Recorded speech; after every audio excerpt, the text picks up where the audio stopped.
Hi viewers, இன்னைக்கு வீடியோவில் நம்ம என்ன பார்க்க போகிறோம்னா, ஒரு வோல்டாஸ் 200 டன் உள்ள சில்லர் யூனிட்டு.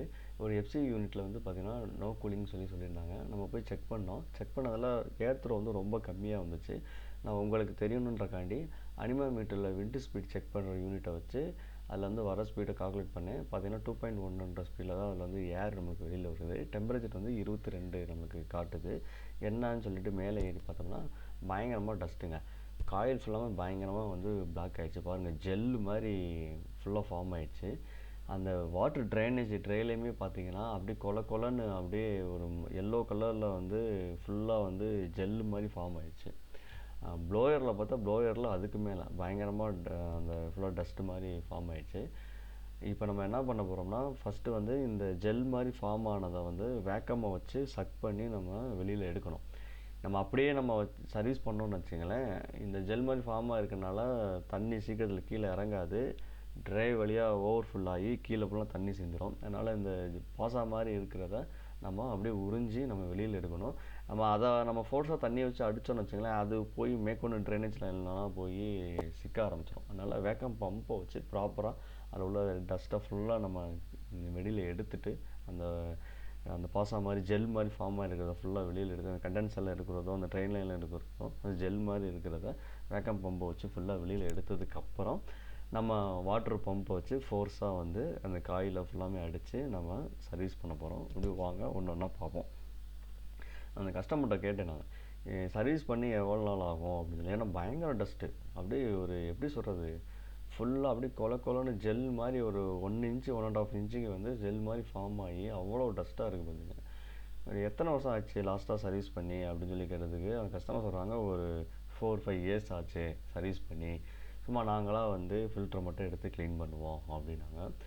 ஸோ வந்து இந்த மாதிரி பண்ணுறனால என்ன இது பண்ணுவோம்னா, நம்மளுக்கு வந்து கரண்ட் கன்சப்ஷன் வந்து அதிகமாகும். யூனிட் வந்து கண்டினியூவாக நம்மளுக்கு வந்து கட் ஆஃபே ஆகாமல் கண்டினியூவாக ஓடிட்டே இருக்கும். அதுக்கப்புறம் இந்த இப்போலாம் நியூஸ்லாம் நிறையா பார்க்குறீங்க, இந்த ஃபயர் ஆக்சிடெண்ட் அது இதுன்னு சொல்லிட்டு. ஸோ அந்த மாதிரி பிரச்சனைகள்லாம் வராமல் இருக்கிறதுக்கு ரெஃப்ரிஜரேஷனை பொறுத்து நம்ம ப்ராப்பராக வந்து நம்ம வந்து சர்வீஸ் பண்ணணும். நம்ம ரெகுலராக நீங்கள் யூஸ் பண்ணிங்கன்னா எவ்ரி 3 மந்த்து வந்து நீங்கள் ப்ராப்பராக சர்வீஸ் பண்ணிட்டீங்கன்னா இந்த மாதிரி பெரிய கம்ப்ளைண்ட்லாம் எதுவுமே வராது. கரண்ட் கண்டிஷன் கம்மியாக வரும். யூனிட் வந்து லைஃப் லாங் வந்து நம்மளுக்கு வந்து நல்லாயிருக்கும். நல்லா ஸ்மூத்தாக நம்மளுக்கு வந்து மிஷின்ஸ் எல்லாம் ஓடும். ஸோ அதனால் வந்து ப்ராப்பராக வந்து சர்வீஸ் பண்ணணும். எப்போயுமே வந்து ரெகுலராக யூஸ் பண்ணுறீங்க அப்படின்னா கம்பல்சரி வந்து எவ்ரி 3 மந்த் வந்து சர்வீஸ் பண்ணணும். ஓகேங்களா? சர்வீஸ் பண்ணிங்கன்னா நம்மளுக்கு வந்து மிஷின் வந்து நல்லா பக்காவாக இருக்கும். இப்போ நம்ம காயில் வந்து நம்ம ஃபுல்லாக நம்ம வாட்டர் வாஷ் பண்ணிகிட்ருக்கோம். பண்ணுறப்போ வந்து பார்த்திங்கன்னா பக்கத்தில் வச்சு அடிக்கக்கூடாது. கொஞ்சம் எட்ட வச்சு அடிக்கணும். ஏன்னா ஃபின்ஸ் எல்லாம் வந்து டேமேஜ் ஆகிடக்கூடாது. டேமேஜ் ஆகாமல் நம்ம ஃபுல்லாக எட்ட வச்சு அடித்து ஃபுல்லாக நம்ம இந்த ட்ரேகி எல்லாமே பக்காவாக நம்ம க்ளீன் பண்ணிட்டோம்னா, இப்போ வந்து நம்ம அடுத்து வந்து இந்த ப்ளோயரை நம்ம வந்து கீழே கழட்டியிருக்கோம். அந்த ப்ளோயரை வச்சு ப்ளோயரில் பார்த்திங்கன்னா அதுக்கு மேலே இருக்கும் பார்த்திங்கன்னா பயங்கர டஸ்ட்டு. அந்த ப்ளோயரை வந்து நம்ம இப்போ ஃபுல்லாக வாட்டர் வாஷ் பண்ண போகிறோம். இந்த ப்ளோயரை நம்ம சர்வீஸ் பண்ணுறதுக்கு முன்னாடி நம்ம என்ன பண்ணணும்னா, அதில் உள்ள மோட்டரை வந்து நல்லா பக்காவாக பேக் பண்ணிடுங்க. ஏன்னா நம்ம வந்து ஃபோர்ஸாக வந்து சர்வீஸ் பம்பை வச்சு அடிக்கிறப்ப அதுக்குள்ளே தண்ணி போயிடும். அதனால் வந்து உள்ளே நல்லா கவர் பண்ணிடுங்க. ஒரு கவருக்கு 2 கவர் கேரி பேக் போட்டு நல்லா பக்காவாக கவர் பண்ணிடுங்க. பண்ணதுக்கப்புறம் நல்லா நம்ம ஃபோர்ஸு நம்ம பம்பு ப்ரெஷர் பம்பு நல்ல பம்பை வச்சுங்க. நல்ல ப்ரெஷர் பம்பு வச்சு நல்லா பக்காவாக நம்ம வந்து சர்வீஸ் பண்ண போகிறோம்.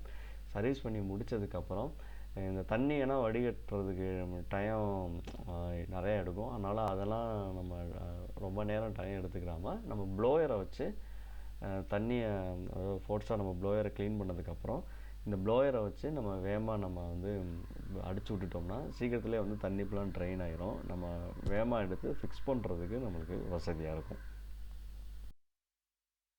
எல்லாத்தையும் இப்போ நம்ம அசம்பிள் பண்ணியாச்சு. எஃப்சிஓ நம்ம ஆன் பண்ணி செக் பண்ண போகிறோம். இப்போ செக் பண்ணதில் பார்த்திங்கன்னா மீட்டரில் வந்து 6.1 வரைக்கும் நம்மளுக்கு வந்து ஏர் ஸ்பீடு வந்திருக்கு.